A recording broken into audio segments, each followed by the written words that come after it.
दो पड़ोसी ने मुल्ला नसरुद्दीन की कहानी। राजा के शहर में एक ही मोहल्ले में दो पड़ोसी ने बहुत दिनों से रह रही थी।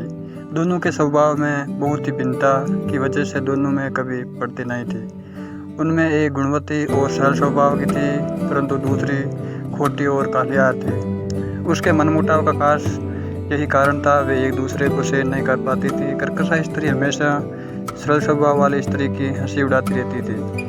जब वे किसी तरह भी सरल स्वभाव वाली स्त्री को दबा नहीं सकी तो एक दिन उसने एक भयंकर षड्यंत्र रचा।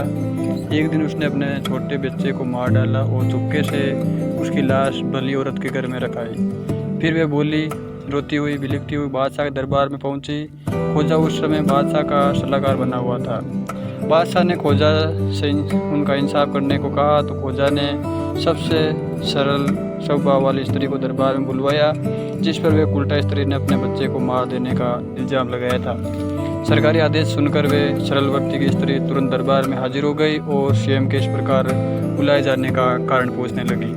खोजा ने कहा, क्या तुमने इस स्त्री के बच्चे की हत्या की है, जैसे कि वे तुम पर इल्जाम लगा रही है?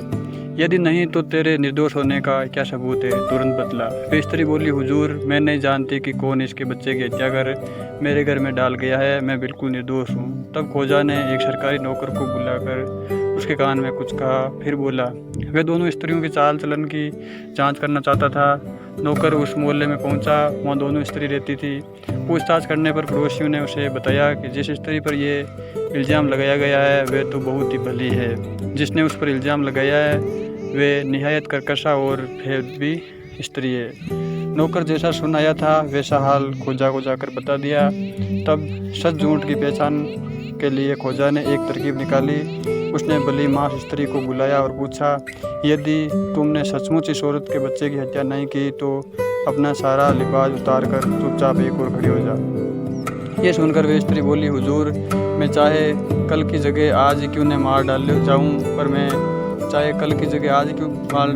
मैं नंगी कभी नहीं होंगी। मैं मरने से उतना नहीं डरती जितनी कि निर्लज्जा से। तब खोजा ने उस दूसरी स्त्री को बुलाया और पूछा, यदि तू जानती है कि सचमुच इसी ने तेरे बच्चे की हत्या की है तो इस दरबार में अपनी पोशाक उतार कर नंगी एक और खड़ी हो जा। इस पर तो वे तुरंत नंगी होकर खड़ी होने को तैयार हो गई।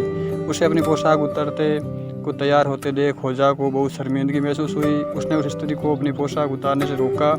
उसे निश्चय हो गया कि इस दुष्ट ने ही अपने बेटी की हत्या की है। सिपाहियों को इस स्त्री को पीटने का आदेश दिया। जब उसके दोनों हाथ पांव बांध गए और सिपाही उसे पीटने को तैयार हुए तो उस स्त्री के होश ठिकाने आ गए।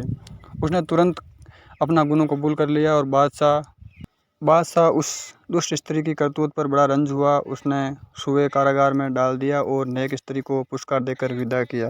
धन्यवाद।